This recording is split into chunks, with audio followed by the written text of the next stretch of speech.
আসসালামু আলাইকুম, কেমন আছেন আপনারা? আমি আলহামদুলিল্লাহ ভালো আছি। নতুন আরেকটি দিন পাওয়ার জন্য আল্লাহর কাছে আমরা শুকরিয়া আদায় করি। আজকে আমি দুপুরে খাবার দাবার দিয়ে শুরু করেছি। দুপুরে আমি খুব সিম্পল ভাবে খাবার দাবার করছি। ভারী কিছু খেতে একেবারেই ভালো লাগে না। আর এখন আমি যে ভিডিওটা করছি এগুলো হচ্ছে বেশ কিছুদিনের আগে, প্রায় অনেক দিন হবে তার আগের ভিডিও। আমি গিয়েছিলাম মার্কেটে, তাই আমি এখানে হালকা পাতলা কিছু কাপড় নিয়েছি। এগুলো হচ্ছে গজ কাপড়, কিছু প্রয়োজনে এগুলো দিয়ে আমি হিজাব বানাবো খুব সুন্দর করে। আর এই হিজাবগুলো কিভাবে বানাবো বা কেমন হবে আমি আপনাদের সাথে অবশ্যই শেয়ার করব। দেখেন অনেকগুলো কাপড় নিয়েছি, কাপড়গুলো খুবই সুন্দর ছিল দেখতে। যেহেতু প্রতিদিন বাচ্চাদের স্কুলে যাওয়া হয় বাচ্চাদের আনার জন্য, তাই তেমন একটা সময় থাকে না যে খুব তাড়াহুড়ো করে যাব বা হচ্ছে বোরকা পরবো হিজাব পরবো, তাই সিম্পল করে যাওয়ার জন্য ব্যবস্থাটা করছি। আর এই কাপড়গুলো কেমন হয়েছে আপনারা কমেন্ট করে জানাবেন। আমার কাছে তো খুব বেশি পছন্দ হয়েছে। এখানে যে পার্পেল কালারের হচ্ছে বাটিক, এটা বেশি পছন্দ হয়েছে আমার কাছে। এরপর বাচ্চাদের নিয়ে চলে গেলাম একটু বাহিরে। অনেকদিন বাচ্চাদের যেহেতু জ্বর ছিল, বাচ্চারা বাহিরে কিছু খাবার খেতে চাচ্ছিল। কোনটা খাবে? কে কোনটা খাবে বলো তো?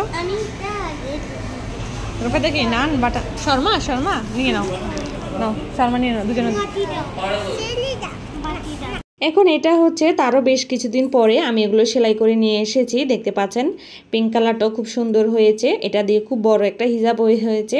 আসলে আমি যেহেতু বাচ্চা আনতে যাব, তো শর্টকাটে যেন এটা পরে চলে যাওয়া যায় তার জন্যই নেওয়া। আর এটাও হচ্ছে একটা হিজাব। কেমন হয়েছে আপনারা আমাকে জানাবেন, আমি আপনাদের সাথে এটার ভিডিওটা অবশ্যই শেয়ার করব। এটা একটু আমি শর্ট করে সিলিয়েছি, কারণ এটা দেখা যাবে যে কোনো বোরকার উপরে পরা যাবে বা আশেপাশে বা বাসায় নামাজের সময় পরা যাবে।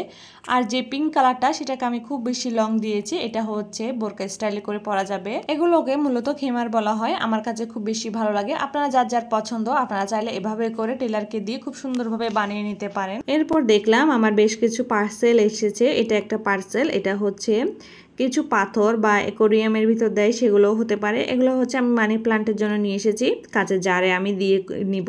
এগুলো কাঁচের জারে দিয়ে যখনই আমি মানি প্লান্ট করব কিংবা হচ্ছে যে কোনো ধরনের প্লান্ট ইউজ করব, এগুলো দেখতে খুব সুন্দর লাগে কালারফুল পাথর হওয়াতে।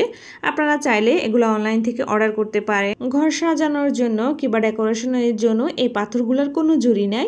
আপনারা চাইলে এগুলো ফুলের টবের পাশেও দিয়ে দিতে পারেন। দেখতে খুবই সুন্দর লাগে, একদম ইউনিক একটা লুক আসবে। আমার কাছে এখানে দুটো কাচের জার ছিল, যার মধ্যে আমি এগুলো ঢুকিয়ে নিয়েছি। দেখেন মানি প্লান্টের এগুলো দেখতেই পাচ্ছেন। এরপরে এগুলো যখন দিয়ে আমি পানি দিয়ে দিব, এগুলো দেখতে খুব সুন্দর। আমার কাছে তো এই পাথরগুলো কিংবা এই পাথরগুলো দিয়ে ফুলগুলো সাজানো বা এই গাছগুলো সাজানো আমার কাছে খুব ভালো লাগছে। আপনাদের কার কার পছন্দ হয়েছে কমেন্ট করে জানান। আর আপনারা চাইলে এগুলো অনলাইন থেকে কিনে নিতে পারেন, ঘর সাজানোর জন্য বেশ কাজে লাগে। আজকে এই পর্যন্তই। আপনারা সবাই ভালো থাকবেন, সুস্থ থাকবেন। আমার ভিডিওটাতে লাইক কমেন্ট শেয়ার করবেন আপনার ফ্রেন্ডস এবং ফ্যামিলির সাথে। আল্লাহ হাফেজ। নেক্সট কোনো ভিডিওতে আপনাদের সাথে আবার দেখা হবে।